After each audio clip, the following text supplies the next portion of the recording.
Tingnan ko na lang kung tumulo pa yan.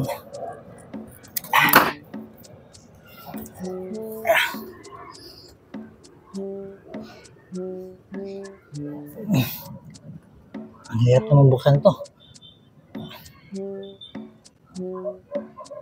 Dapat pala may kuko ka dito. Ayan.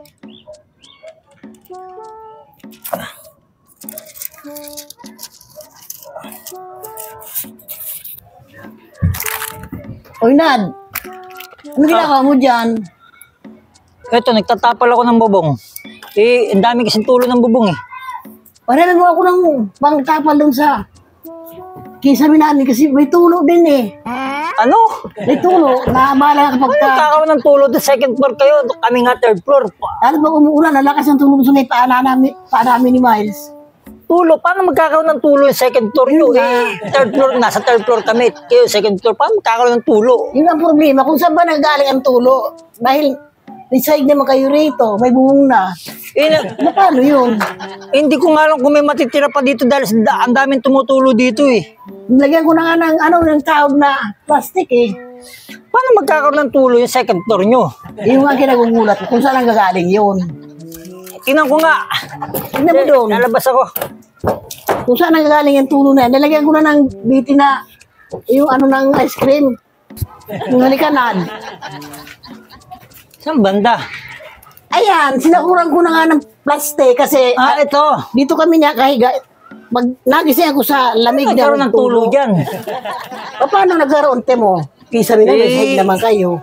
Sige na, tatapalan ko na lang para mawala ng tulo dyan.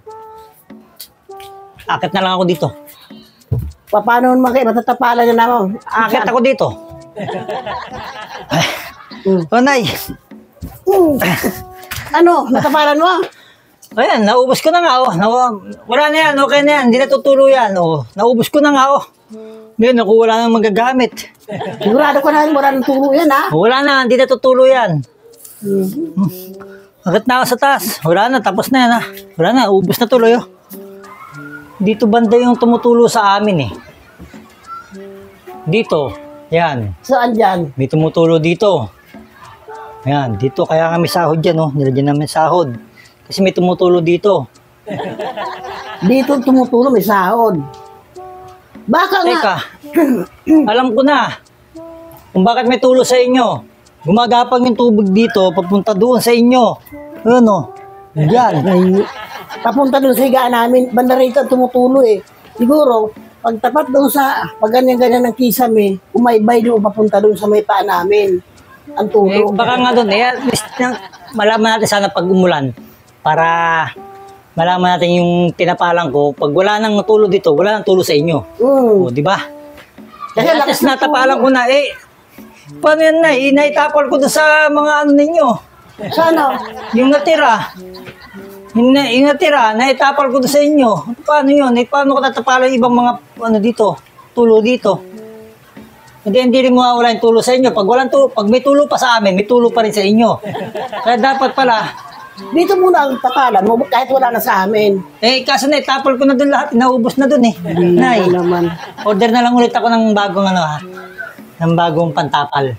Ha? O, sino magbabayad? Ikaw. Ay, nako. Naubos ko yung pantapal sa inyo eh. Nanggaling sa iyong tulo. Nadadamay lang kami. Bakit ako mag-order?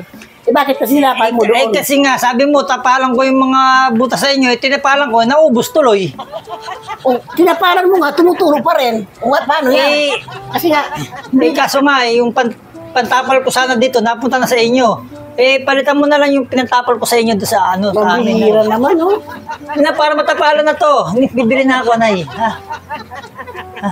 Para matapalan na yun. Hindi pa matapalan na to. Dapat mag-isip ka. Kasi nga, naubos nga sa inyo. Kasi sabi mo, tapalan ko sa inyo. Di tinapalan ko yun sa inyo. Naubos na tuloy. Mag-isip pa sana. Paano ito magtulo? Wala naman. Hindi ko naman din naisip agad dahil matapalan yun sa inyo, naubos na. Palitan ko na. Para matapalan dito kasi pag umulan, tutulo na naman yan. Sige. Ako na lang lagi ang, gumagastos. Ano ba yan? Pagtulo ng bubong.